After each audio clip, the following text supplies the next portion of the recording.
Video dugaan polisi tilang polisi di Jalan Jawa, Kecamatan Medan Timur, Kota Medan, viral di media sosial. Dalam video berdurasi singkat itu, tampak personel dari Satlantas Polrestabes Medan dan Polsek Medan Timur sedang adu mulut. Perdebatan keduanya pun ditonton oleh sejumlah orang.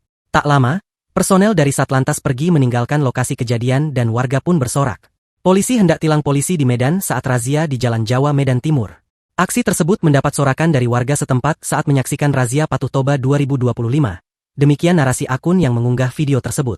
Kepala Polsek Medan Timur, Kompol Agus Butar-Butar menyampaikan bahwa kejadian itu terjadi pada Kamis, 17 Juli 2025, kemarin. Agus menegaskan bahwa yang ditilang adalah seorang warga yang sedang mengendarai sepeda motor milik anggotanya. Ceritanya, anggota saya Aibtu DS, yang sedang menjaga tahanan, meminta tolong kepada warga untuk membeli nasi, kata Agus kepada Kompas.com melalui saluran telepon pada Jumat, 18 Juli 2025. Lalu, warga tersebut berkendara tanpa menggunakan helm dan tidak membawa SIM.